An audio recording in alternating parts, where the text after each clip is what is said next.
Boys. Yeah, boys, let's go. Round 3, tips and predictions. Let's get ready to rock and roll. Hey guys, how you going? So down BK Sport. We are here, absolutely ready to slap down some round 3 predictions. I had a great week on the tips last week. I had an absolutely phenomenal week on the tips. So, let's see if we can do it again this week. Obviously, there are some actual real tough games this week. I think that last week was actually quite easy for the most part. And that's, I guess, why we got 7 out of 8.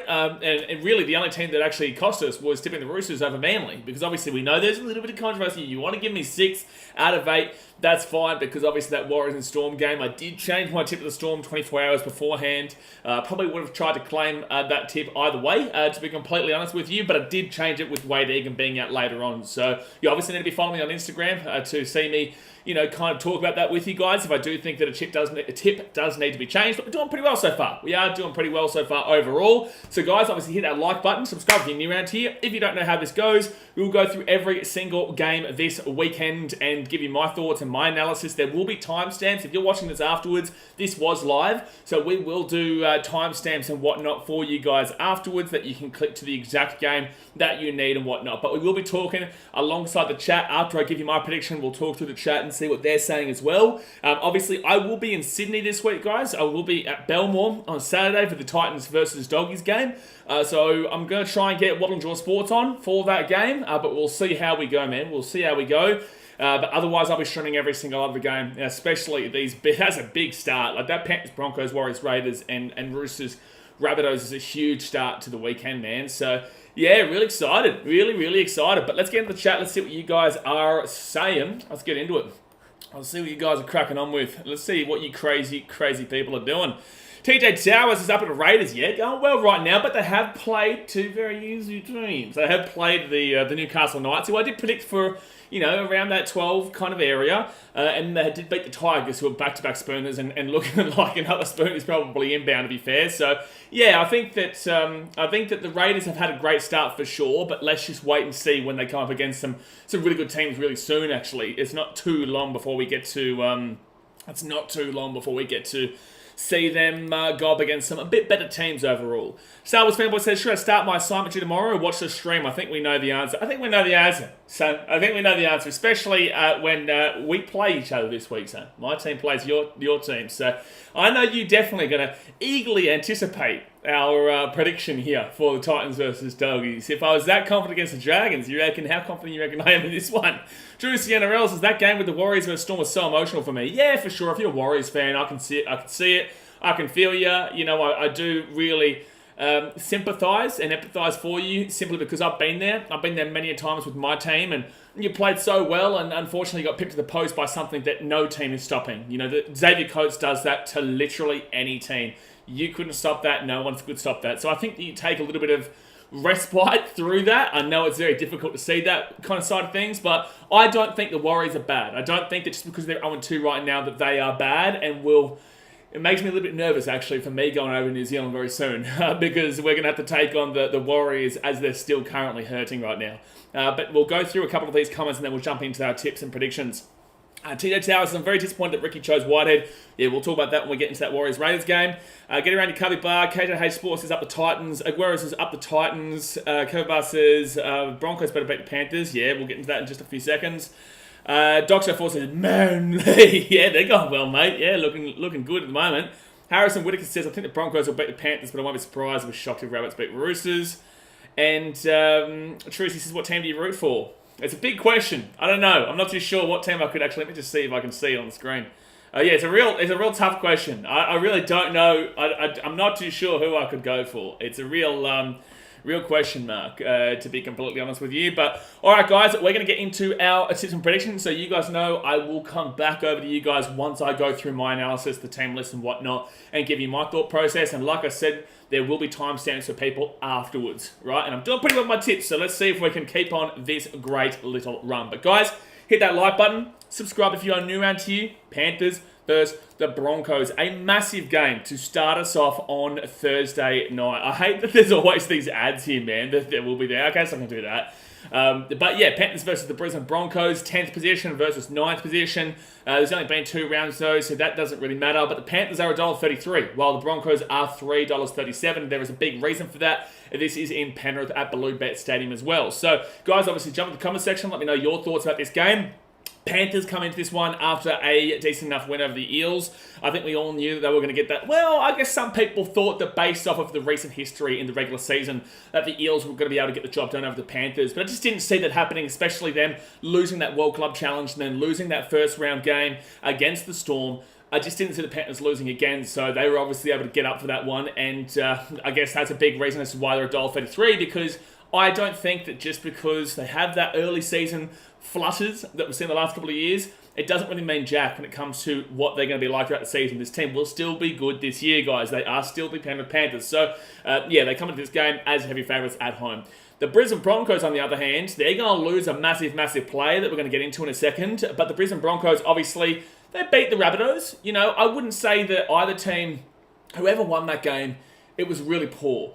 It was really, really poor. The Rabbitohs, obviously, they're in a crisis right now. We'll talk about them in a bit, but they are in an absolute crisis. So I don't think that the Broncos beating the Rabbitohs, especially the way they did beat them, it wasn't exactly too out of its world. It wasn't stunning. It wasn't something that you would normally look at the Rabbitohs and say, oh, that's a good win against a good team. Right now, you're not thinking the Rabbitohs are a good team. They are in a genuine rugby league team crisis at the moment. And that doesn't mean I won't tip them in the game this weekend, but I'm just saying that for the Broncos' sake, it's not too much to take out of, especially when the Broncos weren't that great themselves. They got the win, but they weren't exactly that fantastic themselves. So, look, I think that they won that game. That's great, but let's not take it too heavily into account. Let's see how they do get on in this game. Now, let's get the two-team lineups. The Panthers, Brad Schneider, Matty Eisenhuth, Maverick Geyer, Paul Alamoti, and Preston Ricky are in, with James Fisher-Harris a big out there in the front row. Now, the fullback, Dylan Edwards, with the wingers being Suna Taruva and Brian To'o, centres Isaac Tungor and Taylor May. You go to the 5'8", you got Jerome Luai, the halfback. You've got Nathan Cleary, who is captain. Then you go to the forwards here. Moses Leota and Lindsay Smith is the one that replaces James Fisher-Harris in the Panthers lineup. Mitch Kenny is the number 9. You go to the back row, Scotty Sorensen and Liam Martin, with the 13 being Isaiah Yeo. Interchange-wise, Dane Laurie, Matthew Eisenhuth, Liam Henry and Luke Garner, with the reserves being Sonny Luke, Maverick Geyer, Preston Ricky, Bolamotti and Brad Schneider. So I like this team still for the Panthers. You know, they do lose, obviously, Fisher-Harris, who is really underrated. Yes, it's crazy to say that, but he is underrated. You know, people talk about Adam Fanua-Blake, they talk about Payne Haas, Tinafasu Malawi. They don't talk about a guy who has led this Panthers team front row-wise into 4 grand finals in a row, winning 3 of them. So I do still say that he is underrated, but Lindsay Smith is a solid enough player. They will lose a bit out there, but the Broncos are happy that the injury wasn't as significant for a certain player that we'll talk about in a second. But outside of that, this team is pretty much, you know, how it is. You know, it's great. It's a great team. So there's nothing too much to worry about whatsoever, besides the fact that they've lost that front row, but there's just no complaints overall. But Dane Laurie into that 14 is interesting. Dane Laurie into that 14 is superbly interesting, is what I will say. So we'll see how he cracks on here. Obviously, he was from the West Tigers last year. For the Brisbane Broncos, Corey Oates, Deloise Hoitzer, Jaden Hunt, Jock Madden and Tristan Saylor are in, with Adam Reynolds out in the halfback. That's huge. You go to the fullback, Reece Walsh, with Jesse Arthurs and Dean Mariner on the wings. You go to the centres of Tony Staggs and Selwyn Cobbo. 5'8", Ezra Mam, with the halfback being Jock Madden. Interesting. It is their next in line, but still interesting.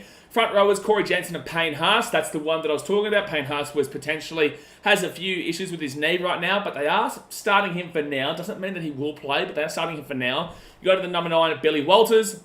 You go to the back row, Bennett Piakura and Jordan Ricky, with Patrick Carrigan as the lock. He is captain. Interchange-wise, Tyson Smoothie, Fletcher Baker, Kobe Hetherington and Martin Tapau, with the reserves, Xavier Willison, Tristan Saylor, Deloise Hoitzer, Corey Oates, and Jaden Hunt. So, look, I think the Broncos team is solid enough, but they're still making a lot of errors at the moment. And, you know, I was expecting them. I put them for 3rd on my preseason ladder. I put the Panthers for 1st on my preseason ladder. I've still probably got them there. The Broncos probably dropped down a little bit, to be completely honest with you. But it has only been 2 rounds.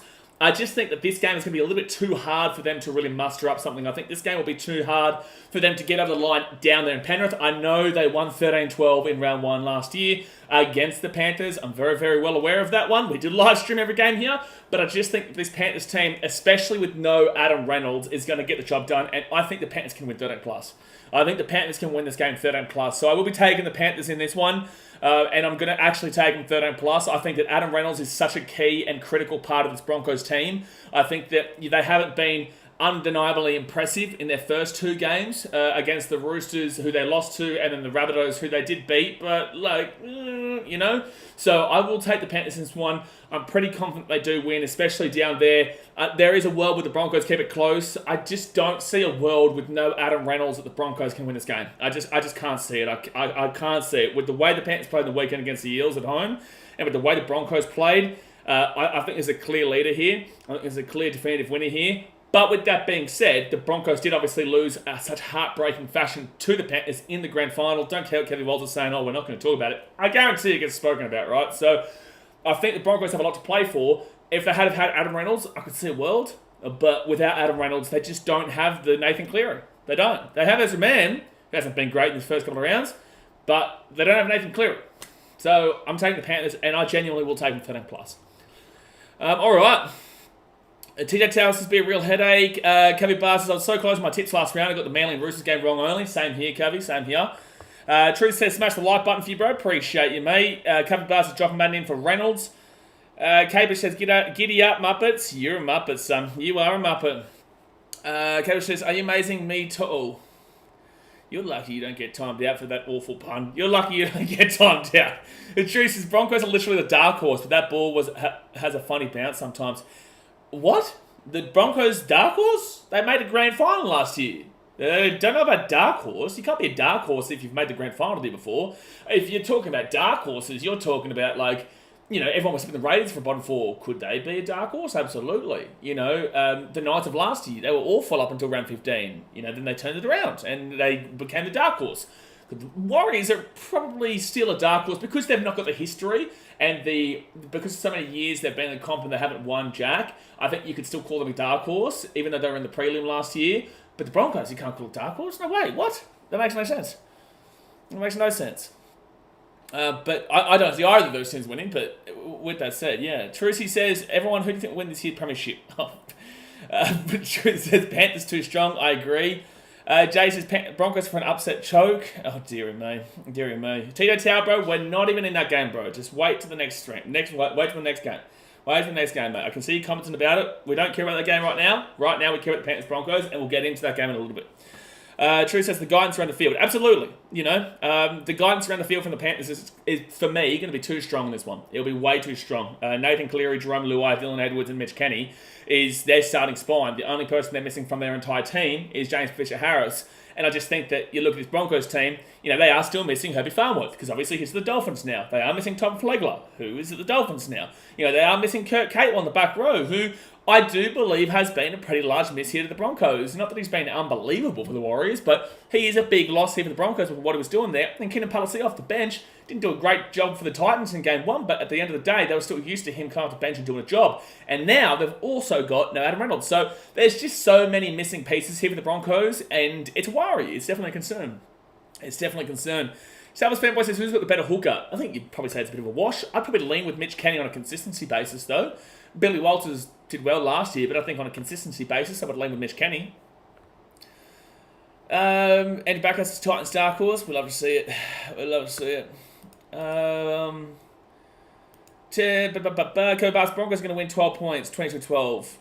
Well, that's 10 points for starters, Cavi, so you've already made a mistake. And 22-12 is a 10-point game, not a 12-point game. Also, I doubt it heavily. I think you need to come into this game with very realistic expectations. What I will say to you, man, is that you are going to be superbly and severely disappointed in this game if you come into the expectations that you're going to win 24-12 in Penrith without your main playmaker.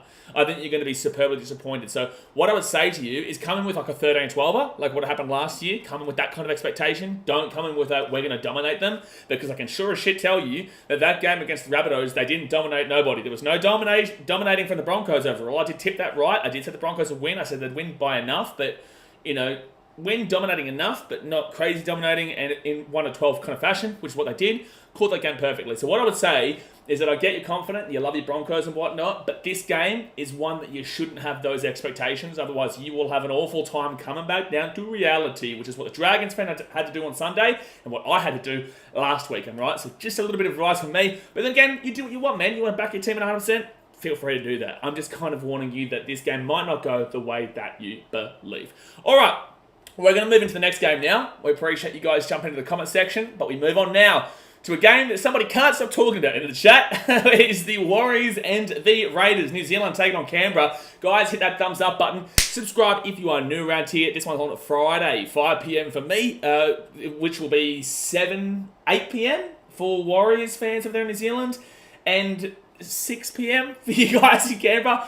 Gee whiz, this is all over the shop. Absolutely all over the shop. But it is in Christchurch at Apollo Project Stadium, which is a big time to go there because there is some big news potentially about a team coming in Christchurch. Massive. We love that. So sell it out, get out, and for the love of everything that is almighty, do not streak this game if you're a Warriors fan. Do not do it because they're trying to bring a team in Christchurch. Don't do it. Because if you do it, you're putting your team at risk that the NRL's like, oh, there's just too many idiots. There's too many idiots to kind of bring a team here. So for the love of God, please, Warriors fans, just stay in your seats. It's not that hard. It's not that hard. But all right, the Warriors, they come into this game in 14th while the Raiders are first place. But yet, the Warriors are $1.45 and the Raiders are $2.78, which has proved to everyone here that despite the fact the Warriors are 0-2, and despite the fact that Raiders... I'm timing Matt James out for that comment. I'm timing him out. I'm timing you out. We'll see you in 5 minutes, Matt James. Nubbit.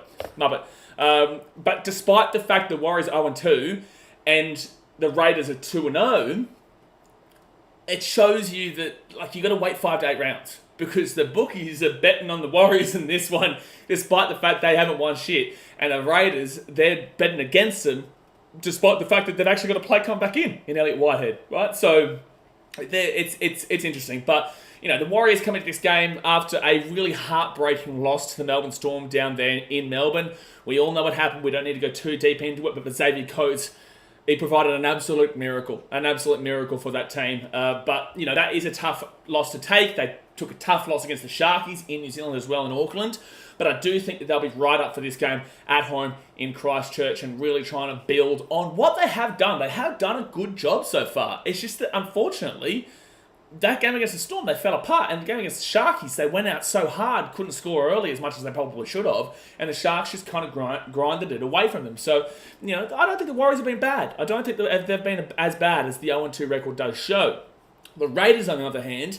Now, their record is great, but who have they played? They've played the Newcastle Knights and Newcastle, who everyone did tip the Knights, but I think that everyone took the Knights based off of last year, and they didn't really kind of give the Raiders enough credit with their gritty kind of style. I did say this in my tip. I'm tipping the Knights, but I do think the Raiders could absolutely grind this one out, and that's exactly what they did, and they won well, which is not what we're used to there. And I think that a lot of people have disrespected the Raiders, even till now, including me, where... You actually look at the team list and it's not as bad as you think. It's really not. It's not as bad as everyone kind of makes out to be. So, they come in this game, but who have they played? They beat the Knights and they also beat the West Tigers off the bye down there in Canberra with completely rookie halves and Jaden Sullivan and Lachlan Galvin. And they just had no clue, the Tigers. So, yeah, the Raiders got the job done there, but I need to wait and see what's going to happen from them. I do. I need to wait and see what's going to happen from them before we do really start to believe in them as an overall team this year. But let's get into the two-team lineups now. So, the ins here for the Warriors, Adam Pompey, Jacob Laban, Tamari Martin, and Wade Egan, with the outs being Nada. You go into the fullback, Tane Tuolpiki, who has been really good, to be honest with you. Chancellor Clockstad's still out. But Tane Tuolpiki has been really, really nice. And if Rocco Berry wasn't doing such a good job, I would have said, maybe keep Tane there. Maybe put Chance into the centres alongside Roger Tuivasa-Sheck. But I'm telling you, Rocco has been great. On the wings, down to Martini Zelezniak and Marcelo Montoya, with Rocco Berry and Roger Tuivasa-Sheck in the centres. Go to the 5'8", Luke Metcalf and Sean Johnson as the halfback, with the front rowers being Adam Fanua-Blake and Mitchell Barnett. Number 9, Wade Egan. Jackson Ford and Kurt Capewell back row. Tohu Harris is the lock and captain, with the interchange being Freddie Lussick, Tom Ali, Bunty R4 and Dylan Walker. Reserves, Adam Pompey, Jazz Tavanga, Tamari Martin, Jacob Laban and Chanel Harris Tavita. So I love that... I love that Wade Egan's back. I think that's a big inclusion. I think they win that game against Melbourne if they have Wade Egan in that game, which is actually a big point about what I said last week in the tipping. Because I do believe that Wade Egan plays, they probably do win that game. And overall, this Warriors team is really, really solid. And I'm pretty confident, to be honest with you. I'm pretty confident looking at this team that they should be able to get the job done here at home. But let's get into this Canberra Raiders team. You go Elliott Whitehead, James Sherlock, Ko Weeks, Trey Mooney, and Zach Wolford ins, with Sebastian Chris being the out. You've got fullback of Jordan Rapana, with the wingers being Nick Kotrich and Xavier Savage. Matty Tomoko and Albert Habuade are the centres. You go to 5'8", Ethan Strange, with the halfback being Jamal Fogarty. The front row, Josh Papali'i and Joseph Tarpany, with Danny Levi as the hooker, who's been having a great season so far. Hudson Young and Elliott Whitehead in the back row as a captain. Interesting. Morgan Smith is the lock, with the interchange being Tom Starling, Emre Gula, Zach Hosking, Pasami Saulo. Reserves of James Sherlock, Ko Weeks, Ata Mariota, Trey Mooney, and Zach Wolford. I think the biggest concern here is that the fact that Elliott Whitehead goes in over Zach Hosking is absolutely brutal to my mind. Zach Hosking has been the best Raiders player throughout the season so far, and has just been working his ass off. The fact that Elliott Whitehead comes straight back in for me is just disgraceful. And again, Elliott Whitehead deserves all the respect possible, but I'd be putting him on the bench. I wouldn't be taking Zach Hosking off here. It's disrespectful to Zach with how well he's played in these opening couple of rounds. And I know he'll be like, oh no, it's okay to do what's best for the team. Well, what's best for the team, in my personal opinion, is that Zach Hosking is in that 12 and Elliott Whitehead is off the bench. I genuinely believe that because Zach Hosking has been fantastic to start. So, yeah, I disagree with that selection there from Ricky. And usually I believe in what Ricky says because, Ricky has, been a coach for a very long time and does know what he's doing. But in this instance, I just have to severely disagree. I do. But when I look at this game, guys, over there in Christchurch, Warriors hurting after a heartbreaking loss to the Melbourne Storm. I'm taking the Warriors here. I'm taking the Warriors. I'm confidently taking the Warriors. I will actually say the Warriors could win this game 13+. I will tell you. And Raiders fans won't like this from me, but I think that this is going to be a come back down to reality kind of game, this one. The last time these two teams played, the Warriors did actually flog them, I'm pretty certain, and I think that was in Canberra. I think they beat them both times by well margins last year. Do I think this Raiders team is different to last year?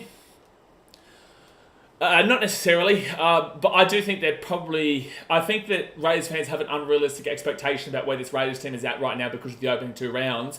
And I think that, again, this game is going to be the comeback to reality game because they are playing a Warriors team in New Zealand that are really, really good. That are really, really good, despite their record being 0-2, that they are a really, really good team. So, prove me wrong, Raiders fans. Prove me wrong, Raiders team. But I'm taking the Warriors, and I'll take the 13+. Matthew Bryant with the $2 review donation. Appreciate you, brothers. As we be going to the Bulldogs vs Titans game, I'll be at every game this year, man. I'll be at every single game. So, yes, I will be at Belmore. Absolutely. TJ Towers says, I think the next rounds for the Raiders will determine how far they can go in the season. You're absolutely spot on. You are absolutely spot on. This first 2 rounds for the Raiders haven't proven anything for mine. But these next couple of rounds, and we'll quickly go and have a look at the draw here for you. The next couple of rounds here for the Raiders will tell you a lot. So they've actually had a pretty good start, but they play the Warriors, the Sharks, the Eels, the Titans, the Broncos, the Sharks, Manly, bye. That is a whopper schedule. Because I'm telling you right now, this team isn't as bad as they've been in that first game. I'm telling you, the Eels are good, the Sharks are good, the Warriors are good, the Broncos are good, and the Sharks again. And Manly have been great so far. So you have got an absolute romper stomper next 7 weeks or so. So yeah, next 1, 2, 3, 4, 5, 6, 7. 7 rounds in a row, you have some pretty tough schedule. I don't know, whatever, people can say what they want about the Titans, but you'll see. Yeah, this next 7 weeks will tell me everything I need to know about the Raiders. This next 7 weeks will tell me everything I need to know about them, and I'm really excited to see it. I'm excited to see it. And this is going to be a good one to really get off to a good start, is what I would say. TJ Towers says Jordan playing like he's 24. Angel Backer says Wade, underrated hooker. I think that for the people who are genuinely knowledgeable about rugby league, they know how good he is. And I think the people who watch week to week, they get it, right? They get that he is a big part about this Warriors team. But I think the people who are relatively casuals, who watch it when they can and only watch their team and whatnot, they're not going to see what he does, right? Yeah, exactly. That's the thing. Okay, GTFIDC, bro. love you, mate, but my channel's probably not the best for you. Mate. So probably find another channel for you, mate, because obviously we're not here to talk about the Geelong Cats right now. We're here talking about rugby league on the tips, man. So much love, bless you. But yeah, Jade, that's probably the best option, to be honest with you. Mr. Akuma says, Warriors to win against my beloved Raiders. I think Warriors will be too hungry. Hosking should stay in. Yes, and yes. I think the Warriors will be too hungry. And I do think the Hosking should stay in. And that's not me saying that Elliot Whitehead's a bad player, right? That's not me saying that Elliot Whitehead is not a great player to have. But it is just saying that Zach Hosking has earned the position right now. He has earned that position. And the Warriors will be too hungry after what we saw on the weekend, for sure. Oh, Slapper, just realised I've got to get back to your email. Blue Rocket says Whitehead is 34. He is. But he has been great throughout his career. Don't get me wrong, he has been great throughout his career. Andrew Backer says Warriors 1 12 because I think they have the tough forward pack to match the Raiders. Yeah, for sure. Adam Smart says, I'm not ready yet. I'm still getting over that last-minute try by Coates. It hurts so much. Yeah, man. Yeah. I've only recently, and this is just to go back on and compare for me so you understand that you're not alone in kind of this type of stuff. I'm only just able to get over that whooping that we got last Sunday, right? Or last Saturday, sorry. Right? I'm only just able to get past it because now I know we've got a new game to look forward to, right? So, yeah, it does take a little bit, man. Don't feel, too upset that you're still kind of getting over what happened 2 days ago, you know what I'm saying? So, it is what it is, man. It is what it is. The truth says, you are correct, Warriors are hurting and home ground advantage, but can't down the Raiders. I think they probably will. Matthew Bryan says, Warriors are going to smash the Raiders. Lachlan Hatton says, Warriors 1 12. Mr. Kimber says, Hosking in form. Absolutely. And TJ Tower says, I think Ricky might start Hosking before the game starts. Well, it's absolutely possible, but that doesn't change my tip. I'm going to go with the Warriors in this one over there in New Zealand. But all right, let's now go back to all teams, and let's go to the big game on Friday night. It's a whopping start to the weekend. I'm really looking forward to it. But Friday night, we have the Sydney Roosters, the Chooksters, taking on the South Sydney Rabbitohs, who are in crisis mode right now. Guys, hit that like button, subscribe if you're new around here. Let's get into this blockbuster, the oldest rivalry in rugby league. The Roosters, they come into this game in 8th position, while the Rabbitohs come into this game in 16th position. The Roosters are $1.69, nice, and $2.18 for the Rabbitohs. This is at Allianz Stadium in Sydney. I don't think right now the Rabbitohs fans are going to be chirping too much about this being Trellians. I don't think with their situation currently, it's going to be too much shit talk in that regard, because the Roosters, they're coming off a bad loss to Manly. Well, not a bad loss. They lost by 7 points, 21-14. But it was a bad loss in that same sense. Like, the Roosters expected to win that one quite well. The Roosters were pretty confident going into that game. And it was a pretty confident loss is what I would say. So the Roosters are, they're kind of hurting from their own trip to Brookvale on the weekend. Yes, they beat the Broncos in week 1, but it wasn't crazily definitive. It was definitive enough, but it wasn't crazily definitive over there in Las Vegas. The Roosters are in a bit of a... the season can go one of two ways for the next 5 or so weeks, I would say, depending on kind of how this game goes.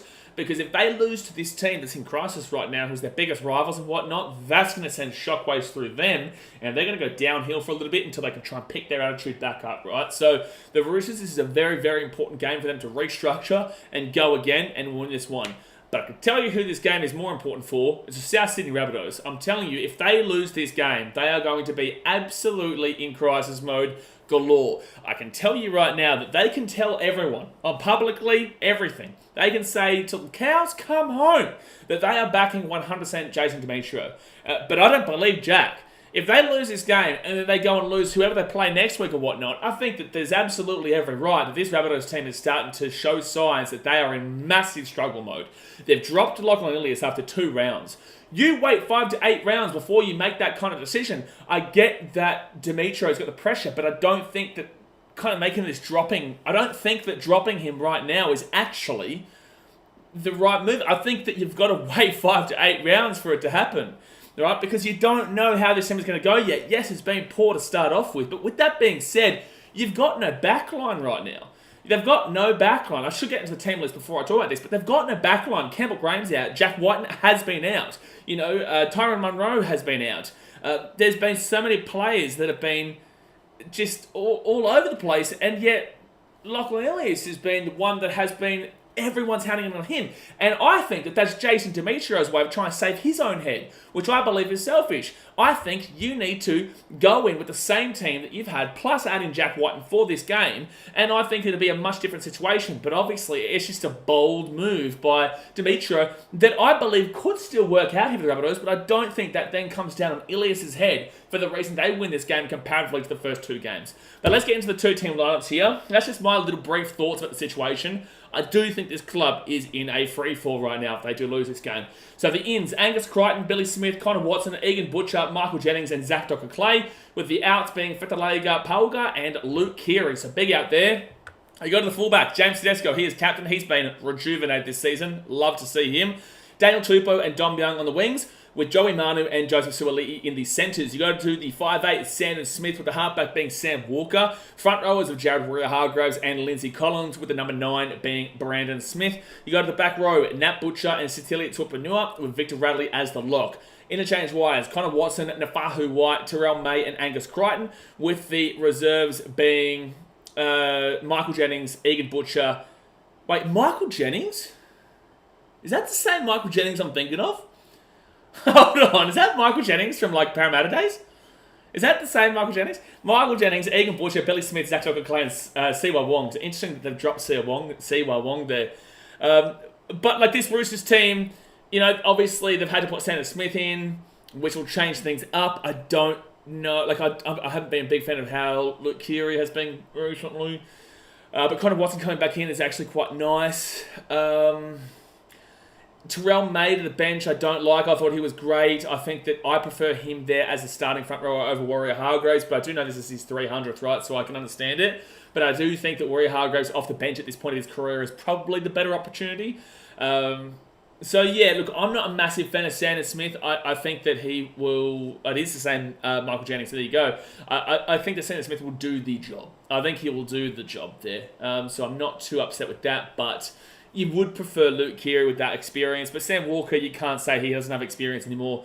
Brandon Smith needs to be played for longer minutes, to be fair, and Tedesco, you know what he's doing. So this Roosters team still should be able to get the job done, but it doesn't right now, there's a bit of an icky feeling with the Roosters where they might be under-delivering on over-expectations, like I've been saying since the start of the season. If they start to really struggle, I'm making a shirt that says under-delivering on over-expectations, because that's right now, this could be exactly what they're about to do. Now, the in team for the Rabbitohs, Dean Hawkins, Jack Whiten, Jacob Host, and Peter Mamozelas, with the outs being Nada. Fullback of Latrell Mitchell, with the wingers being Alex Johnson and Tano Milne. They finally get to welcome back Jack Whiten alongside Isaiah Tass. So, yes, they would normally have Campbell Graham there, but they'll take Jack Whiten and Isaiah Tass. I really am confused why Jacob Gagai is not playing the wing. He's completely not in the entirety of the roster, mind you. But yeah, Tano Milne for me is a really odd one over Jacob Gagai, who played well over there in Vegas in week 1. Cody Walker is the 5'8", and then Dean Hawkins, obviously the controversial one, goes into halfback. Front rowers of Tavita Tatola and David Mawali, with Damien Cook as the number 9. Back rowers, Keon Kolomatangi and Jacob Host, with Cameron Murray as the captain and lock. Interchange-wise, Saliva Havili, Tallis Duncan, Sean Kepi, and Thomas Burgess, with the reserves being Michael Cheekham, Lachlan Ilias, Shakai Mitchell, Peter Mamozelas, and Richard Kenner, who is possibly the slowest centre that I've ever seen in my life. This Rabbitohs team, besides Cam Murray and Keon Kolomatangi, the whole forward pack is just how you going. Their halves right now, just don't get it going for me at all. And their back line right now is still pieced apart with no Tyrone Munro, no Campbell Graham or whatnot. But at least they've got Jack Whiten back in there. I've got something in my heart that just wants me to tip the Rabbitohs in this game. It does. There's just something about me just drawing me to tip the Rabbitohs against all odds. But I just don't know. Sam Smith's got at least a little bit more reliability about him than Dean Hawkins, who hasn't been given an opportunity yet. I think that this club is really the Rabbitohs, and I haven't made my tip yet. I'm still deciding, to be fair. But I think the Rabbitohs are in a real kind of free fall if they lose this, where the media will come for Latrell and Cody. They will. And I think that there is fair points to that, and valid points to that, and non-valid points to that. I just don't know how to read this game. This is gonna be one that I could see the Rabbitohs winning this 1-12. I could see the Roosters winning this 1-12. I'm not confident in either. I think that this game, I'm gonna tip the Rabbitohs. No, I'm not. I'm gonna tip the Roosters. No, I'm not. I'm going to the Rabbitohs. Who am I going to tip? Who am I going to tip? Gee whiz. Gee whiz. This one's the hard. This is hard. And it's not necessarily for good reasons. FYI, Roosters and Rabbitohs fans, specifically you Rabbitohs fans, this tip is not for good reasons that I can't think of it. This is for negative reasons on kind of both teams. I feel like I have to tip the Roosters here at home. It's so hard. It's so hard. I'm going to take the Roosters. Yeah, I'm going to take the Roosters. Tip a draw. I'm not tipping a draw, lads. I'm not tipping a draw.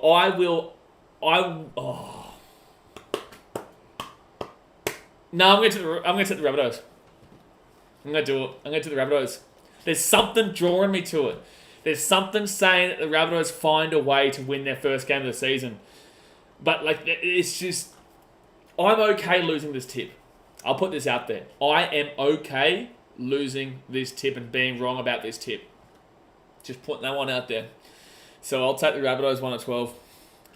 Mr. Kermit says Roosters vs Rabbits, awesome game. Chooks to win. Matthew Bryan says Chooks to win 1-12. Andrew Backhouse says Roosters 1-12, even though Rabbits in shambles. Flores says too much being put on Jack W. Yeah, for a centre as well. Star Wars Fanboy says it's crazy how if Souths lose, they'll be 0-4. What, the Dogs play the Rabbitohs next week, do they? Deary me. Well, you're going to be 0-3 going into that game, so both teams will be 0-3. Going to that one. Slubber says, should have dropped Trell, Walker, and Cook. Bring some other shitters in. Okay, Slubber. Okay. Logan says, dropping... No, Francois Nafahu. Ignore that comment. Logan says, dropping Elias is so early. I just think give it a couple more weeks, especially when they're starting to get back White and Munro and whatnot. You know, give it a few more weeks. James Stevens says Rabbits looked good when they played direct. I wouldn't say I've seen anything really good from the Rabbitohs so far. And I guess against Manly in that first little bit, they did look good, but then they kind of fell apart. Flurry says Kevin Graham out hurts and he should have had op at end of season 2023. I agree. Sundo says Tricky 13+. There's a world. There is a world. Francois Nafar, who's JD might be worse than the Tigers coaching staff. Can't stand that guy one bit. I don't know about that one. And the background says, rivals make teams play football. Yeah, and I said this in a comment on the weekend. Oh, actually, just yesterday. I said, look, it's a rival game. And in rival games, you throw form out the window. But this game is just so difficult, man. Not for good reasons. And it says, BKR going upset, massive call. Yeah, well, I originally went the upset in the Warriors game, which I believe comes true if Wade Egan plays. Wade Egan didn't play 24 hours beforehand. I changed my tip to the Storm. I said publicly on Instagram. And I genuinely believe that the Warriors would have done it. And there's also been some good upset calls that I've had. Sharkies over the Warriors was a good upset call last week. I've been good with upsets this week. I called the Dolphins game. I got called biased and salty for tipping the Dolphins against the Dragons. How'd that one go? For everyone? Dude, I'm slapping you next home game if you go Chooks. Listen, it is what it is. I feel like the Roosters should be favourites, absolutely, but I do think the Rabbitohs have a good opportunity here. There's something that's just drawing me there.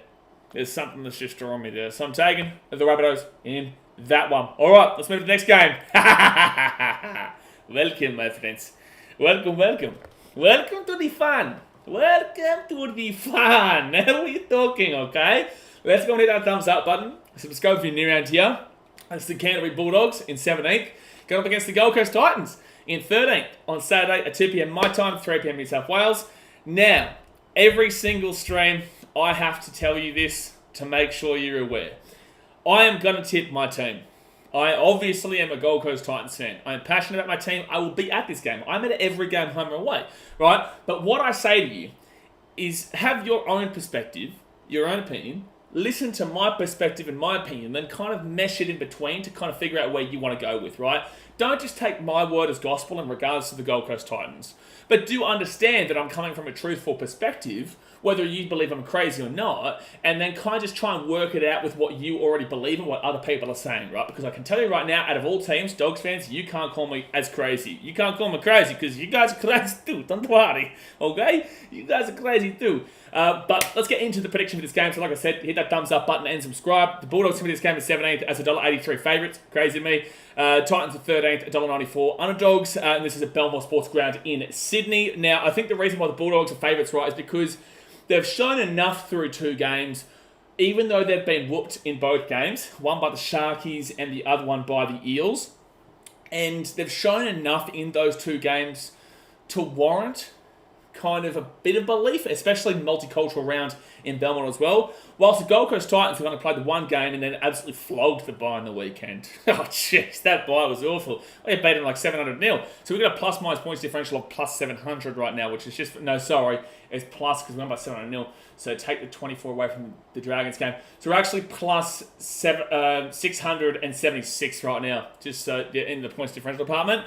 But yeah, look, the Titans haven't been able to prove themselves. Another one. The first half was great against the Dragons. Second half was not so great against the Dragons. But the Titans, with their bye, have not been able to kind of show that was just a one-off yet. The Doggies are on a consistency level, showing something, but are also in 17th for a reason. So I'm still hyped on the Gold Coast Titans, man. I have to force myself into believing. I have to really, truly believe in my team's direction, and I really do.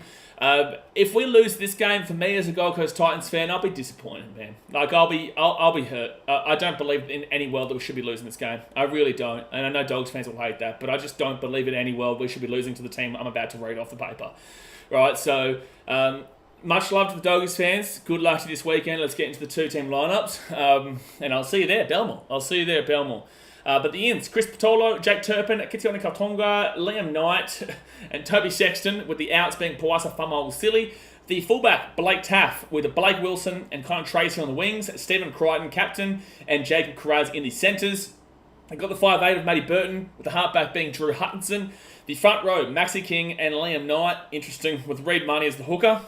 Back row, Viliami Kikau and Jacob Preston, with Jamin Salmon as the 13. You go to the interchange, Kurt Mann, Samuel Hughes, Josh Curran and Curtis Marin, with the reserves being Bronson Cherry, Toby Sexton, who I could still see featuring in this game, Jake Turpin, Kitiona Kautonga, and Chris Patolo. So for me, this Dogs team, as I say every single week, they've got a great 2 through 5. I know that Blake Wilson can make mistakes, but 2 through 5 is great. Question mark on the 1. Still don't believe those halves are halves. Hutchinson's a halfback, but not a good halfback. I believe Toby Sexton should be there. And Matty Burton is just still not a half for mine. But he's the best 5'8" they've probably got right now. Liam Knight made about 1 million errors in the preseason, so I have absolutely no idea how this guy has gotten a selection here. Max King is great. Love my boy Maxi. Reid Marnie still needs to get back to doing what he was doing at Parramatta. Back row, Viliami Kikau and Jacob Preston, solid enough. And then Jamin Salmon, I still believe that Josh Curran should be the starting 13 there. So yeah, look, I'm really concerned about this Bulldogs team long term. Could they win this game? Knowing my team, yeah, for sure. They could do it, and I could be sat there upset again, as I always am, with my Gold Coast Titans. But I don't believe that with the team on paper there, I don't believe that it should be. I genuinely don't believe it should be close. Like, I really don't. We move to the Gold Coast Titans now. The ends, Harley Smith Shields, Jacob Alec, Joe Simpson, Josiah Pahulu, and Kieran Foran, with the outs being Jojo Fafita. So Jaden Campbell and Dave Fafita are still a little bit away. JC probably comes back next week against the Dolphins. Dave probably comes back the week after against the Cowboys, but he could feature against the Dolphins next week. Keanu Kenny is the fullback. I'm just telling you guys what is public knowledge, not telling you internal stuff. Keanu Kenny is the fullback with Alofiana Campera and Philip Sami on the wings. Brian Kelly and AJ Brimdog Millionaire are the centres. Got the 5'8" of Kieran Foran, and Tanner Boyd is the halfback. I really hope my boy has a good game this week, man. I really hope Tanner Boyd has a good game this week.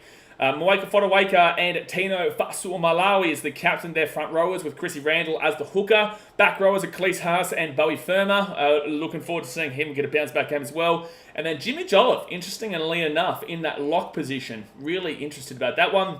Interchange-wise, Sam Verrills, Isaac Liu, Aaron Clark and Kinapalasia, who I need to see a lot more out of this week. And then the reserves are Joey Stimson, who had a great game of the weekend for Ipswich, Harley Smith Shields, Jacob Alec, Tommy Weaver, and Josiah Pahulu. So overall, this Titans team, I'm super confident in. Right, and I'm going to tip us. I'm going to tip us in this game. You guys know that. Choose whoever you want, but I'm going to tip my team. I believe there's no world we should be losing this game. If we do, I'll be incredibly, incredibly disappointed, and I'll just say that straight up. And if you guys believe I will be, then fair enough, right? But I will not. I refuse to go into a game thinking that we're going to get beaten by a team that currently is struggling overall. So I will tip my team. I'm confident, and we'll go down there and we'll see Keanu slap it up, Tanner slap it up, and it's going to be a good one. Lachlan says Titans 1 12. Florrie says Titans. Sales Fanboy says Bulldogs 13 plus, no question. Hey, fun fact for you, by the way. We're actually undefeated at Belmore. Let that one sink in. The Gold Coast Titans are undefeated at Belmore. Let that one sink in. Let's just sit there and let's just bask in the greatness of it. I'm going to have a drink while we let that one sit there for you, Star Wars fanboy. Titans are currently undefeated, Belmore.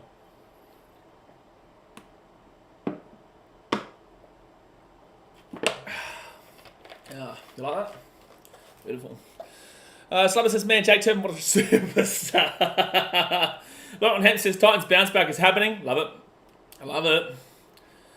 Slubber's fanboy says, in all seriousness, as soon as I saw Drew still in the team, I was so mad. I obviously think we'll win, but nowhere near the potential we could have. Yeah, I think that there is a lot of mistakes. I don't believe in Cameron Ciraldo as a coach, mate. I don't believe in Cameron Ciraldo as a coach. So, it's an issue. It definitely is an issue there.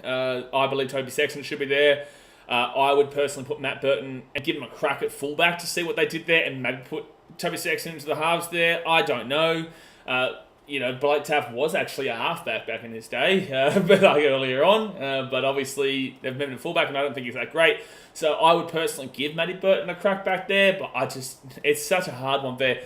But like putting Liam Knight in for me is just an absolute, I don't know what's happening. And Josh Curran as a bench whilst you've got Jamison on 13, it's just weird. Weird. Truth says, your word is gospel, bro. I appreciate it, man. Andrew Baghouse says, Titans 30 plus, Belmore floods with Doggies fans, tears, and BK to have at least 3 Dogs fans arrested because they get salty. Look, I don't want that to happen, man. I just want to go and watch some footy and enjoy some footy.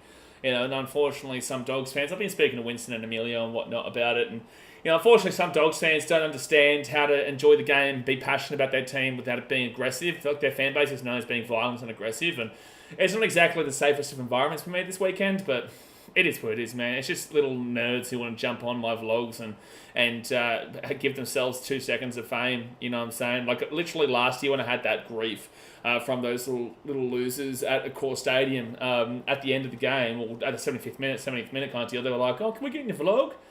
Nerds, bro. Nerds. Like, no. And I definitely responded in good fashion, right? So, yeah, like, if you show me respect, man, I'm always happy to get you guys on the vlogs and whatnot, but if you're going to be, a piece of shit for 80 minutes, then no, you're not going to get anywhere near anything like that. Dasher says Titans beating the Bulldogs is not an upset.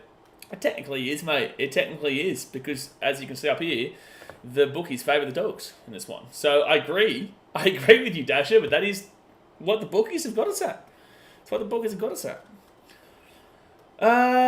Luke says, to be fair to Liam Knight, it's been good in New South Wales Cup. Maybe, but obviously he was awful in the preseason. Like, he dropped like 6 balls in the first game of the preseason. It was wild. Stubbs doesn't work like that, Luke. He's so shit. Potato Dragons says Titans. Stubbs fanboy says, I think Kurt Mann and Curran should be 13 and 10, to be honest, man. It's been some solid for us. If I was a Dogs coach, I probably would have Sam Hughes start. I'd probably put Sam Hughes. I would put Curran to that 13 and then have someone off the bench. But then again, I don't think Salmon's that great off the bench. I think he probably does prefer there. I don't know. There's just, yeah. I'm still super worried about this Dogs team. I just am. And I'm very well aware that I'm going to discount as a Titans fan, where most Dogs fans will probably believe they're heavy favourites for this one. And most teams will go into games against us thinking they're heavy favourites. But I just need this team to start proving me right. You know what I'm saying? Like, I just need to see this team. I hope... I know some of the boys do watch me from time to time, and I hope that if one of you are watching right now, like, for the love of God, can you just give me one game where I can be happy at away games, right? Can you just give me one time where I don't have to be abused for 80 minutes and lose? You know what I'm saying? Please. Please. I would like to have that little bit of ego building, a little bit of ego something at the end of the game, rather than sitting there watching a loss and have been aggressively abused for 80 minutes. Just one time. Is that all right? is that all right, lads? Tina says, I don't know who's worse, Jason Michio or Ciraldo. I don't know. Actually, that's a good question. Right this very second, you'd probably lean towards Dimitro, because at least he has a top 14 on paper. But since Wayne Bennett's gone, they've just been downhill. Ciraldo's had to try and build it. He's just not a good builder. So, I don't know. I think probably I'd lean with Dimitro right now. As in worse, because he's had the team there that Wayne Bennett was able to create and be successful. CJ says, I'm really impressed with my week 2 tipping. First round I got 50%, second round I went 7 from 8. Only getting Manly Roosters wrong. That's pretty much everyone, man. Most people tip Manly Roosters wrong, to be fair. That was my only one that I got wrong as well. N64 Pros Broncos could beat Penrith. That's great. We've already gone past them. Dasher says, Pereira will put on a shirt. Oh, that's my predict. I love that. Hey, I just realised Josh had a car still not back. Yeah, wow, I just realised he's still not back. I thought he'd come back this week. That reminded me, because obviously they're both very, very fast. So I like that. Yeah, I like that. Loffy got up against Colin Tracy. Beautiful. All right, I'm going Titans. I'll go Titans in that one. All right, guys, let's move on to the next game. Saturday at Netstrata Jubilee Stadium in Sydney. It is the St. George Illawarra Dragons taking on the North Queensland Cowboys, 11th playing second. Let's go and hit that like button. Subscribe if you're new around here. And wowee. Wowee.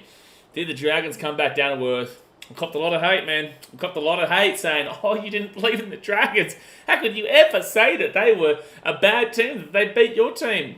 Yep, they did. They whooped my team, but I can tell you right now, that's one round. Wait 5 to 8 rounds, lads. You've got to wait 5 to 8 rounds to have an understanding about these kind of teams. You can't go into these games for the first 5 rounds thinking, oh, wow, we beat the Titans in week 1. We're world beaters now. Well, you did that last year. You beat them in your first round in round 2 when you were first after 2 rounds. The March Premiers. And then guess what? They came second last. Right? So, and they won well at Cogra, mind you. For some reason, Dragons fans get this crazy little hype about one game and they just kind of go with that for the rest of the season and they completely fall apart. So, Dragons fans, they're $3 to win this game and the Cowboys are $1.39. And I wouldn't actually say it's completely out of the equation that the Dragons can win this game. I just want to clarify that one here quickly as well. I'm not saying this is a complete out of the equation Dragons win here at all. But the Cowboys do come at this game with 2 wins and haven't looked really impressive in either of... Actually, no, it looked really impressive against the Dolphins, who obviously whooped the Dragons, to be fair. But the second game against the Knights, they were awful, had no right to win that game, and then for some reason the Knights were that bad that the Cowboys still found a way to win. So I don't know anything about the Cowboys at the moment. Again, like they killed the Dolphins, but the Dolphins were dreadful in that game, and the Dolphins had their bounce back win, and the Cowboys kind of had their bounce back loss, even though they still won. It's a weird one there, right? So I'm definitely more confident in the Cowboys, but I'm also not confident in the Cowboys long term. I still think there is a bucket load of issues there, despite the fact that they are 2 wins from 2 games. Now, the ins and outs for the Dragons: Alec Tuitavake, Ben Masila, Christian Tuipulotu, Jesse Marshke, Matthew Feeney, and Ryan Catchman. They're the ins, with Francis Molo and Jacob Little being the outs. Fullback Tyrell Sloan, with the wingers being Taxman and Makata Ravalawa. You got the centres Moses Sully and Jack Bird. 5'8", Kyle Flanagan, with the halfback being Ben Hunt, who is captain.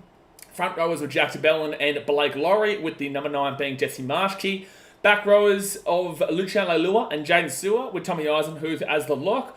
And then the interchange, Connor Moylerson, Michael Mollo, Raymond Fatala Mariner, Viliami Fafita. Reserves, Christian Tuipulotu, Ben Masila, Matthew Feeney, Ryan Catchman, and Alec Tuitavake.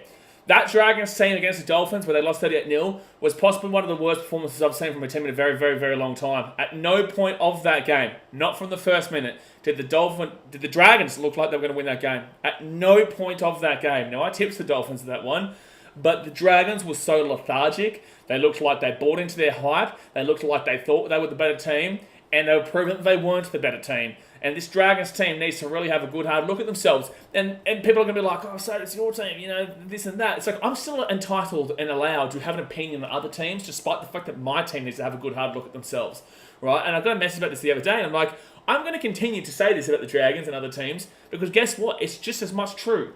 All right, so, you know, the Dragons need to have a good hard look at themselves after that absolute whooping by the Dolphins. But could they bounce back from it? They could, absolutely. Doubt it, but could. The ins here for the Cowboys: Jack Kasevsky, Jake Clifford, Marley Betungane, Sammy Valame, and Tommy Chester, with the outs being Highland Lukey. Now, the fullback, Scotty Drinkwater, hasn't been unbelievable to start this season, but they are 2-2. Kyle Felt is the winger alongside Murray Talangi, with the Valentine Holmes and Zach Labour in the centres. I believe Felt scores one more try. Now, he would go to the all-time lead. He's not tied, but he'll be leading if he gets one more try.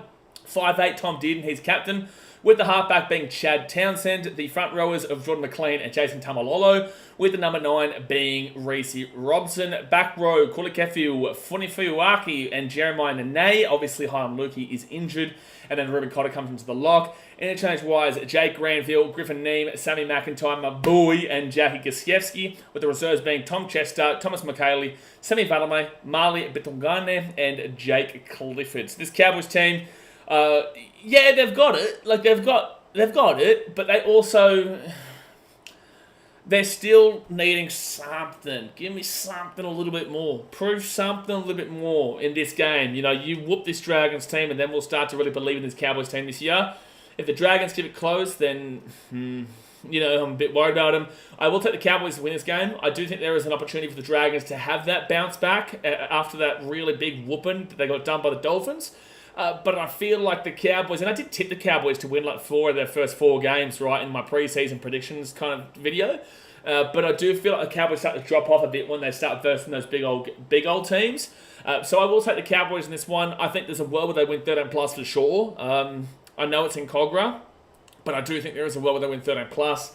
I'll take the Cowboys. I will take the Cowboys in this one.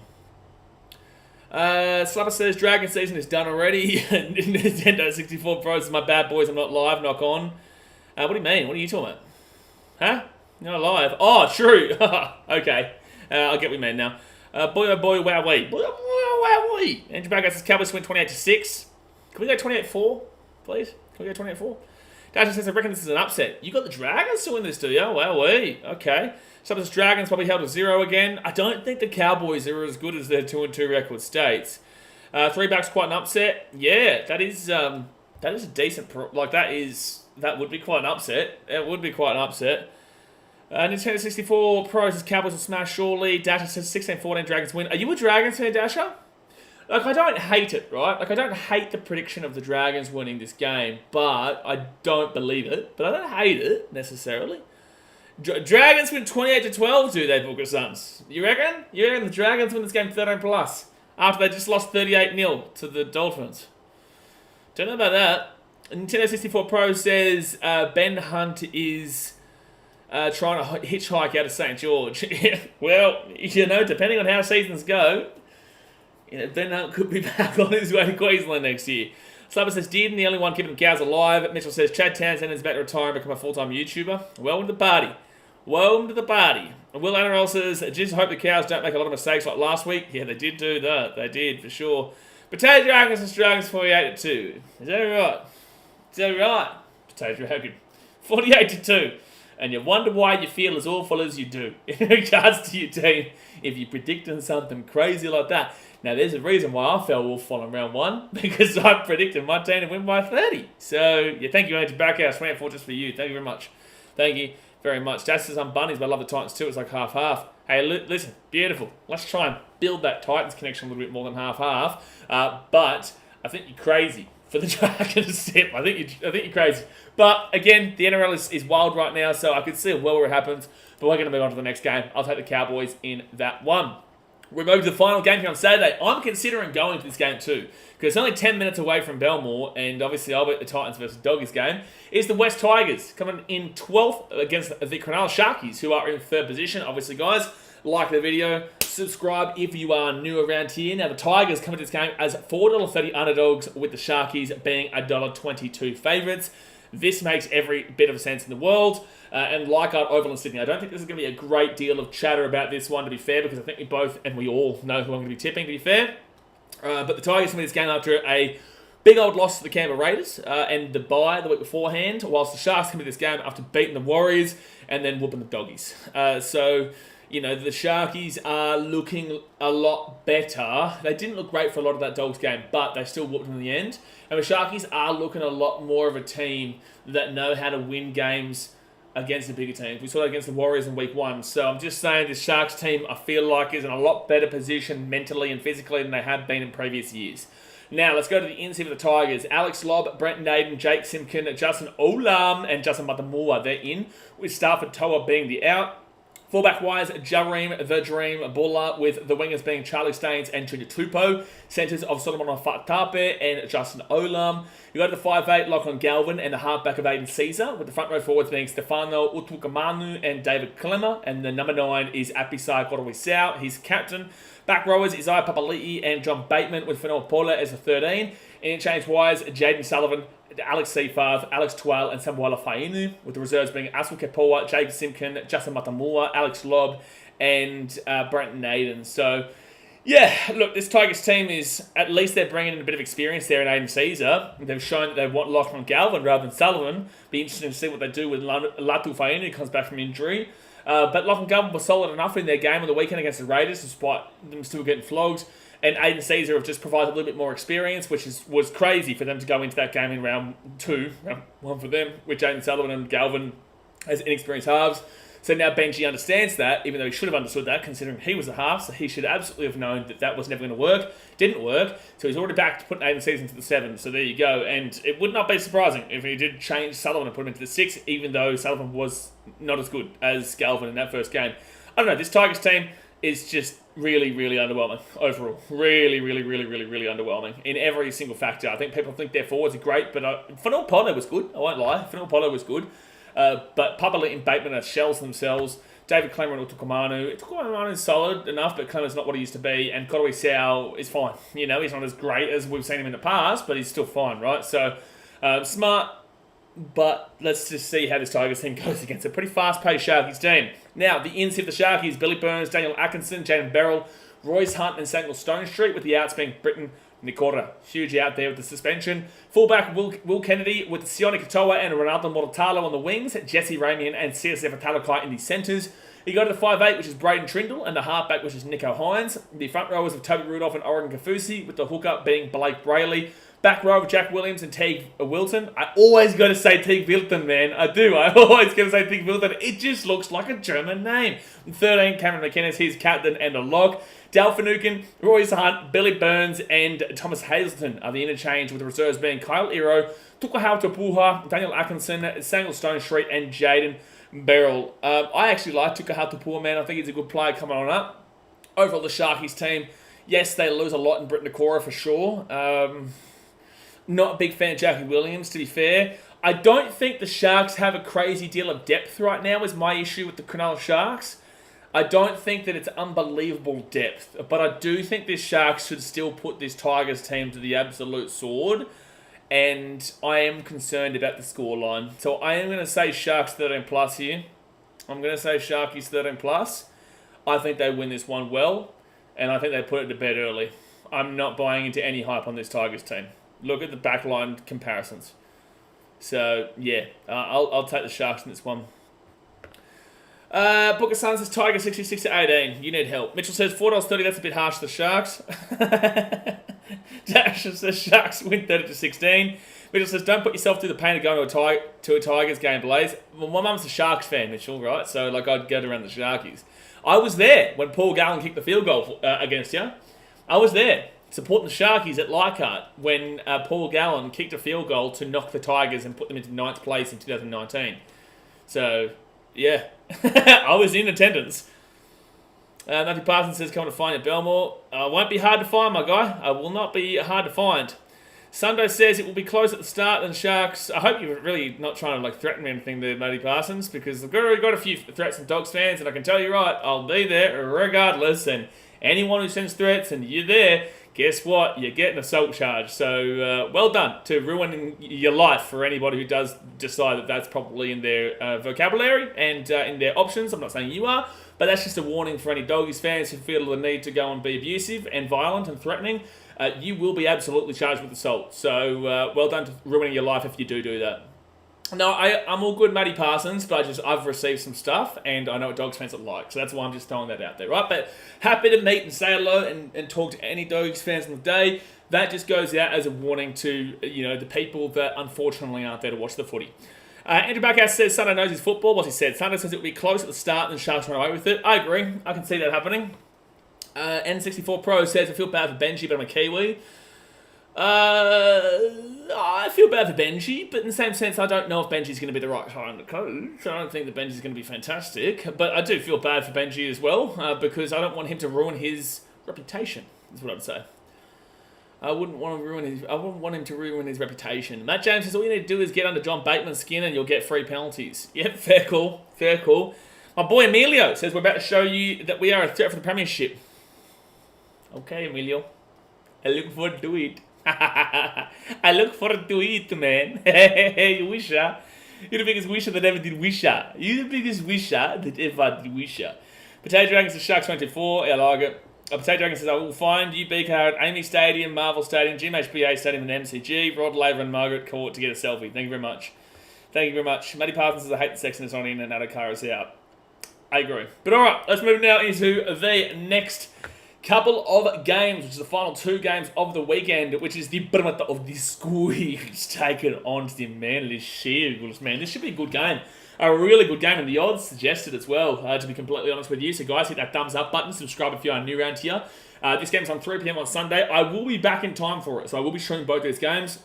I will be getting the early flight on Sunday to get home for this. And the Eels come in this game in 7th position, whilst the Eagles come in 4th position. Both these teams, Manly are undefeated. The Eels are not undefeated. They lost the Panthers on the weekend in Penrith after beating the Dogs in the first game. So they haven't really proven themselves at all yet. They've had like the polar opposite sides of the table that they're playing at. And then you've got Manly, who have played the Rabbitohs, which isn't a big game right now for them. And then the second game was against the Roosters, which was a good performance by Manly, to be fair. So I'm surprised that Manly aren't favourites here, because they've actually probably proven themselves more in these opening 2 games than the Eels have. They are 2-2 as well, and Luke Brooks has been playing really, really well. So, if their whole team really turns up, I'm telling you, this Manly team is a threat for the top 4. They are a threat for the top 4. But this game is at CommBank Stadium in Sydney. Big rivalry game that people forget about. It's the Silver Tails versus the team that complained mainly about the Silver Tails back in the 80s and whatnot. But these guys go back long-standing history, right? Long-standing rivalry and whatnot. I think that Manly's biggest rivalry still is the Melbourne Storm, based off of the recent stuff. But in the past, this has been always their biggest rivalry. So it's going to be a great game here at CommBank Stadium, to be honest with you. Now, I'm going to go to the Brunt of the Squeals. Blaze Talangi, Dejan Arce, Makahesi Makotoa, Ofahiki Ogden, and Wiremu Greg are in, with Bailey Simonson being out. The fullback, Clinton Gutherson, he's a captain, with the wingers being Morgan Harper and Sean Russell. Centres of Will Penasini and my namesake, Blaze Talangi, in the centres. Apparently the first ever Blaze that's played in the NRL. So, good on you, son. Go around your Blaze Talangi. 5'8", Dylan Brown, with the halfback being Mitchell Moses, and the front rowers of Regan Campbell-Gillard and Junior Bolo. Joey Lussick is the hooker. Back rowers Sean Lane and Bryce Cartwright, which remain Hopgood as the lock. Interchange-wise, Luca Moretti, Ryan Madison, Joe Ofahengawi, and Kamatulangi. With the reserves, Ofahiki Ogden, Wiremu Greg, Brennan Hands, Makahesi Makotoa, and Dejan Arce. So this Eels team is solid enough to win this game. I am concerned defensively about that 2-5. I'm really concerned defensively about that 2-5. Morgan Harper, Penasini, Blaze Talangi, and Sean Russell. I think that Penasini's name right now is a little bit overrated in regards to defense. I don't think it's as great defensively as it probably should be. Morgan Harper is a concern. Blaze Talangi, obviously, on debut, very much a concern. And Sean Russell, still a concern. So I am concerned about the defense there, especially when Manly are as good as they are attacking-wise at the moment. And then you've got, Gutho is going to do his job. Hasn't been stellar to start the season, I wouldn't say. And need these 2 guys here to really turn up in Dylan Brown and Mitchell Moses. But now we move over to Manly. Aaron Woods, Brad Parker, Gordon Chankam Tong, and Raymond Tuamaolo Vaega. They come in with no outs. Tom Turbo Trebojevic, he's the fullback, with Raymond Tuamaolo Vaega and Jackson Polo on the wings. You go to the centres of Blake Moser, brother. Tomatau Waller and Ruben Garrick in the centres. Luke Brooks and Daly Cherry Evans are the 5'8" and the halfback, with Cherry Evans being the captain. Front rowers with Taniela Paseka and Josh Aloye, with number 9 being Lachlan Croker. Second row, Hamali Olakawatu and Ben Trebojevic, with the 13 being Jake Trebojevic. In change, Carl Lawton, Corey Waddell, Ethan Bullimore and Nathan Brown, with the reserves being Jake Arthur, Tommy Talau, Aaron Woods, Brad Parker and Gordon Chankam Tong. So no issues here with Manly, to be fair. I do think their defense really showed a great deal. That was my concern about that game with the Roosters, right, is that Manly had to defend against basically New South Wales Cup attacking-wise in the back line of the Rabbitohs in week 1, with the likes of Richard Kennedy being there, Jack and Gagai, and all these kind of guys, because of the injuries to Campbell Graham, suspension Jack White and Tyrone Munro and whatnot. So I wasn't too impressed there. But in week 2 against the Roosters, they were pretty good defensively. So I'm really keen for this game. I'm going to take Manly. I'm going to take Manly in the upset. It's only a short upset, but I am more confident in this Manly team right now. And I think they're going to be a team that you can't tip all year. I think if you're going to look at Manly, they're a team that will look good and will lose. And then they will look good and then they'll win. But you don't know when to tip when they're going to lose, and you don't know when to tip when they're going to win. People who tip regularly will know what I'm talking about there. So I'm going to go the underdog in Manly to win this game. I will say 1-12. I don't think either team wins this 13+. I could see a world where both teams actually win 13+. But I feel like this Manly team is just going to be odd this year. So I tipped them against the Rabbitohs. I was happy with that one. I tipped against them against the Roosters, and I was unhappy with that one, but I was happy with their performance. And then now that I'm going to tip them, you watch the Eels win. Right? And that's what I'm meaning. And then when they lose to the Eels, I'll be like next week, oh, I don't know about this Manly team, right? And then tip against them, and then they win. That's what I'm referring to here. So I'll take Manly in a surprise one, close one. Looking forward to it on Sunday, that's for sure. Looking forward to it. Dasher said, Titans going to Vegas next year. You going? Mate, of course. Of course. Lachlan Hampton says Sharks over 6. Matthew Parsons is hard going to predict. N64 Pro says Eels 22, Seagulls 16. Yeah, I can see it. I'm going Manly, but I can see it. Toby Stevens says, Manly. Get around Manly. This is feeling a nice upset. We'll get to the Knights in a second, man. Lachlan Hampton says, this will be such a great game. I agree. Dash says, Manly 26-16. Like it. Andrew Backhouse says, Para 27-26. Morgan have a clinic against Manly. Don't know about the old Morgan, but I don't mind the scoreline either. I do think this could be a high-scoring game, but also could be like a 19-18 Manly / Parramatta way. Flurry says Mitch Moses will ringer his way into 3 penalties. Whinge his way into 3 penalties, yep. Andrew Backhouse says, I personally would have had RC over Blaze, but keen to see him here. Hey, listen, don't you have a crack at my namesake, right? Don't you have a name at my namesake, mate? Alright, gee whiz, you settle down over there, son. You settle down. Andy Backer says, can I ask you a serious question to Flurry? Wouldn't you want your team complaining about stuff when you think it's wrong, or just sit there and do nothing? I think the issue with Mitchell Moses is that he does complain about nothing, a lot of the time. Like, he just complains for the sake of it. Now, this is a thing that Cameron Smith did for so long that was so good for them, right? But Mitch Moses isn't Cameron Smith, so I think that's probably why people complain about it. But, at the end of the day, I would prefer my team have questions like Kieran Foran. He knows how to go up and say something to the referee, right? We saw that in the Warriors game last year. But, Tino doesn't really talk back to the referee and have that aura against him, right? So, I would like to see more of that from him. I love Tino. I love that man. But, I'm just saying, there is a difference between, a Fozzer going up and a Tino going up kind of deal. So, I don't really mind it from Moses, but it does get annoying for opposition fan bases when he's complaining about nothing a lot of the time. That's the issue. Blazy made a mistake, Andrew Backer says. What have I made a mistake about? What mistake did I make? Oh, you're saying that I made a mistake tipping Manly. Listen, my tipping ratio right now is really good, so I'm okay with it. Max's channel says, no, trust Para 40-point differential just because. Well, you think Parramatta win 40 plus, Max's channel? You crazy? Hold on 1 second here, let me just... is there a lunatic asylum somewhere around here? Is there a lunatic asylum? Okay. They've just hung up on me. That's how much they don't want you there. Because you're a lunatic. And they don't even want you.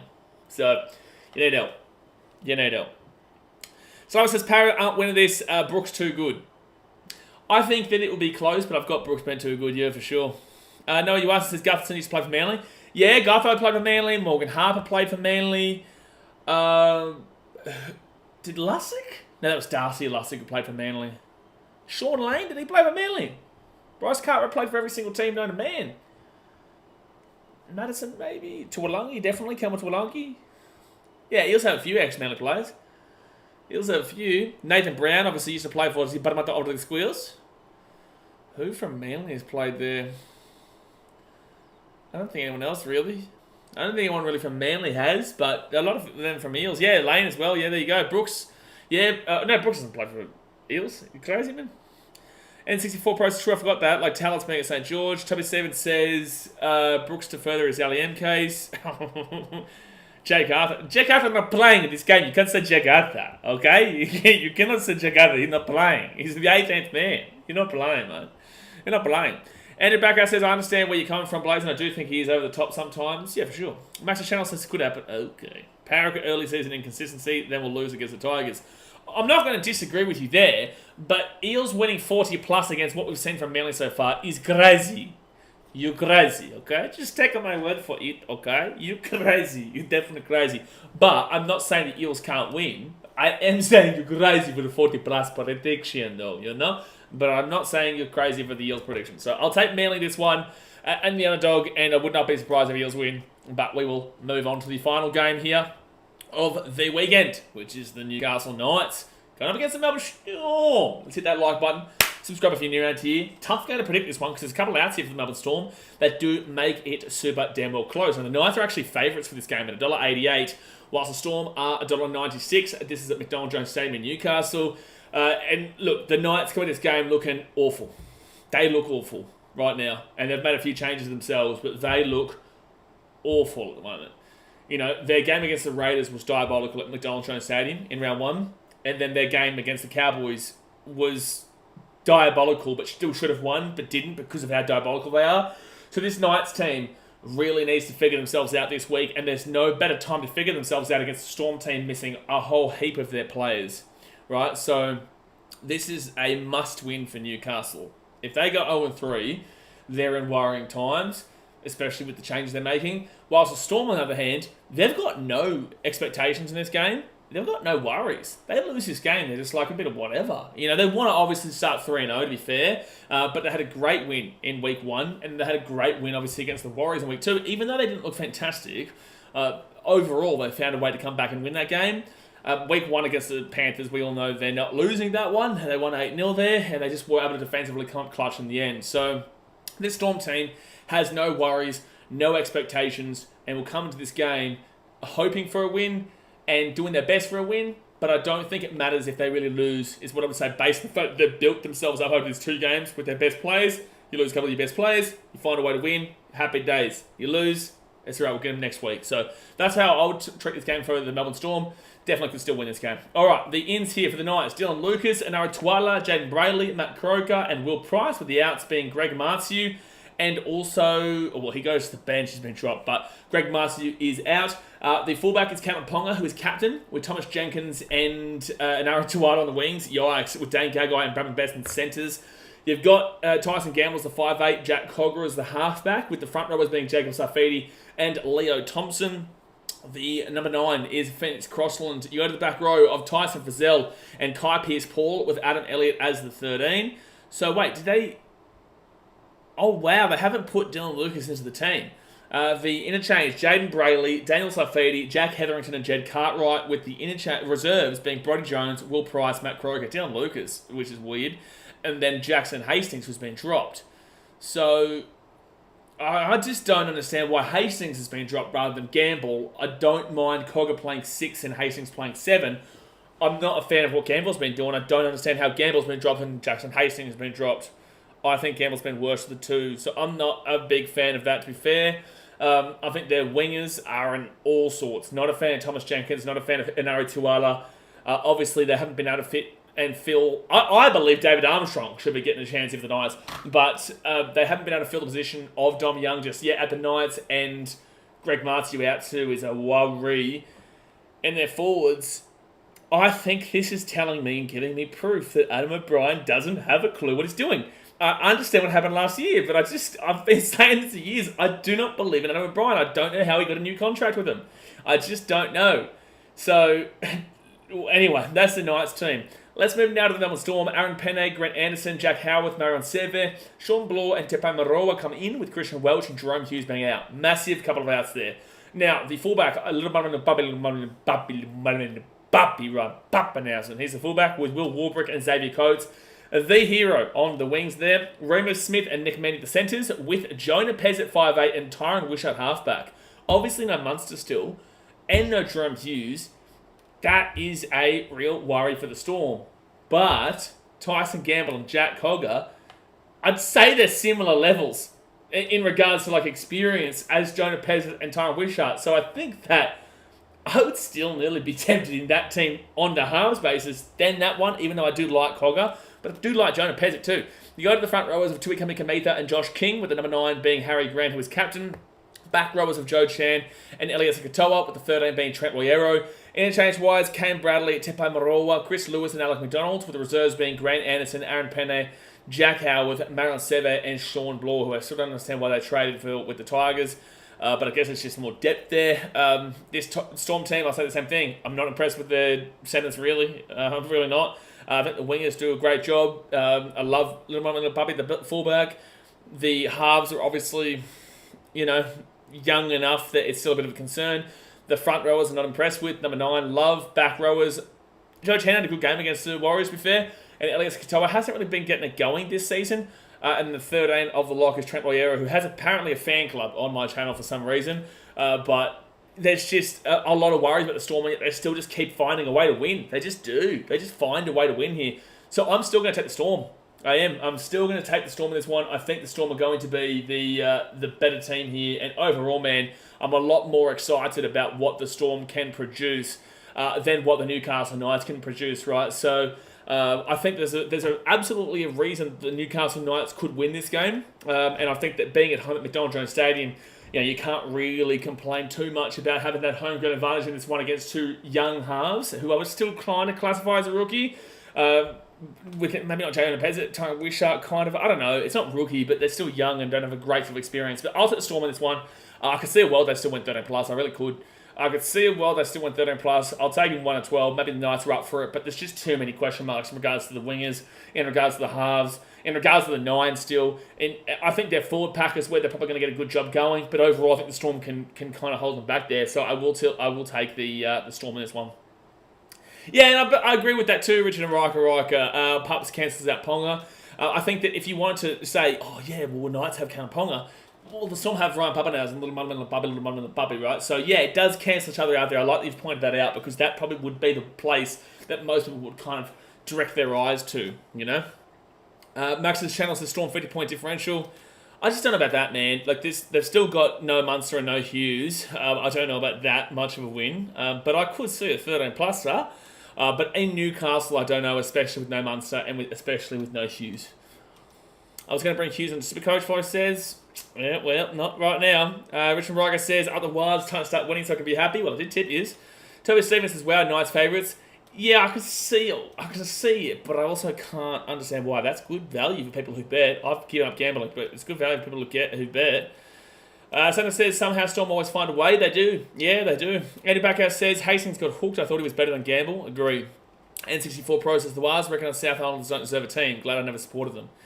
Yeah, but see, that's the thing. That's the whole point of the rivalry. That's great. We love that. That's great news. Oh, you don't want Warriors fans to have that, because then guess what? When you come in with a team, you're going to hate them. They're going to hate you. Beautiful. That's what you want. Lachlan Hampton says, where's David Armstrong? Is he injured? I don't know. I think he's still on the extended bench here, isn't he? No, he's not. He was recently. So I don't know. I don't know, because I think that David Armstrong killed it so well in the preseason that I'd have him over Naratwala, and I probably would have had him over Thomas Jenkins. I really do. I have him over both these guys. I do. Someone appreciate you for being a member for 22 months. We've got about 9 minutes or so to go here, guys. We usually stick around for about an hour and a half now, and so just shoot through questions about any team and any game, to be fair. But yeah, I think that Storm win this one. I will go to Storm win to win this one in one that could be 13 plus or a 112, and I could see a Knights win, but I will lean with the Storm and tip them. Andrew Backhouse says Storm 1 to 12 because of just how Knights 2 to 7 line up. Agree. And also, maybe Jackson Hastings has been the one not providing the ball to Caleb Ponga when it's been hit. That's a lot of people have been complaining that Caleb Ponga has not been able to get into the game too much. But the issue with the Knights really has been there's been too many ball playing players in the field at one time. Ponga, Gamble, Cogger, Hastings, and also Phoenix Crossland, right? So I feel like a lot of issues came in with that. But you've also noticed that Jaden Brayley's coming back in now. I would have Jaden Brayley start over Crossland, but then again, I know why they're just kind of slowly bringing him in because of that injury. But Jaden Brayley coming into that number 9 is going to be a lot better for Newcastle, in my opinion. I think Crossland was fine last season, but Brayley is the better hooker there. He just simply is. So this nice team really needs to change it around. But I also think Dylan Lucas should be the starting back rower. Kai Pearce-Paul off the bench, in my personal opinion, I would say. Someone says Matsu is such a big loss. Even when he's not scoring, he's providing so much to the middle. I agree. Booker Suns Storm 30-18. Could see a world where that happens. I could see a world where it's like 32-10 kind of deal. I could see the Storm winning by a big margin, but I could also see 18-14, as well, 20-14. Mitchell says, buy 13 plus, Wayne Bennett to retire by the 60th minute. Hey, it's a good shout. It's a very, very good shout, to be fair. Max Channel says, yeah, we'll take a new South New Zealand team over another meh Queensland squad. Hey, hold on a second. Let's not... Whoa. Where's this insult for Queensland coming here, son? What's happening here? What happened here? Why are you insulting Queensland? You shut your dirty mouth, okay? You shut your dirty mouth, okay? Like, whoa. I was just backing you in, and there you have go and insult the North Sydney Bears and I'll back you in. Let's use an insult in Queensland. We're the Origin champions, so don't you forget it. Someone says Joey Lussick has started the season nicely, to be honest. He's been fine. He's been fine. Richard Ruckus says Kaipies can handle the NRL. He's doing well. I agree, but I'd say Dylan Lucas should be starting back row. So just to clarify here and go over my tips, I have taken the Panthers 13+. I have taken the Warriors in this game. I could see a 13+ as well. Rabbitohs, Roosters. I took the Rabbitohs in an upset. I've taken the Rabbitohs in an upset, but go back and have a listen to why I think that it's a must for them. I'll take the Titans, and I will say 1-12. I can see well as a bigger margin, though. Dragons and Cowboys. I took the Cowboys 1-12, but could be 13+. Tigers, Sharks. I took the Sharks by about 900. Eels and Manly. I took Manly in an upset by 1-12. And then I've taken the Storm. I've taken the Storm in a game that I can't believe they're underdogs. But I've taken the Storm by potentially 13+. 1-12, 13+. I travel from Dunedin to Christchurch a lot. I've been dreaming of it since I was 10 and the young league fan at school. Well, I love it because obviously I go to every single game with the Gold Coast Titans and I'm getting my first ever time in New Zealand in about a month's time. A month from now, no, it's 5 weeks, isn't it? I got Belmore this week, Dolphins at home, Townsville, Canberra, Manly, New Zealand. No, so 1, 2, 3, 4, 5. I'm still 6 weeks away. Actually, to be fair, I'm still 6 weeks away from coming to New Zealand. But with that being said, I'm really looking forward to it. So I would love for Christchurch to come in so I can get to a new place and experience it. Someone says, who would you take the Titans next season? Free agents and realistic ones. Okay, so Nathan Cleary. We will take Harry Grant. Yeah, that's one that we definitely like to see. You know what? I'll take Homoli Olakawatu, partnering up alongside Dave Fafita. I'll take Paddy Carrigan in that 13. If Paddy Carrigan's not available, obviously, maybe we'll look at maybe like an Isaiah or Karen Murray or something like that. That's probably what I'm thinking there. Let's partner up alongside AJ Brimson, maybe at Campbell Graham. You know what I'm saying? Like maybe a bit of Campbell Graham or even Stephen Crichton. That could be something we're considering. And then obviously Foran's starting to kind of go kind of out of his career now. So in the next couple of years, maybe we look to partner up Nathan Cleary with, I don't know, maybe like a Cameron Munster or something like that. That's probably what I'm thinking. Mitchell says Liam Knight could be a great signing. Well, guys, that's going to be it for today's video. I hope you have enjoyed this stream. Obviously, done my tips now, so I will see you guys tomorrow for another video, and on Thursday we'll be live streaming. You can thank Mitchell for the end of this live stream, but there we go, guys. Let's go hit that thumbs up button. Subscribe if you're new around here, and I will see you guys tomorrow. Alright, guys. Thanks for watching. Catch you later. Boop. See ya.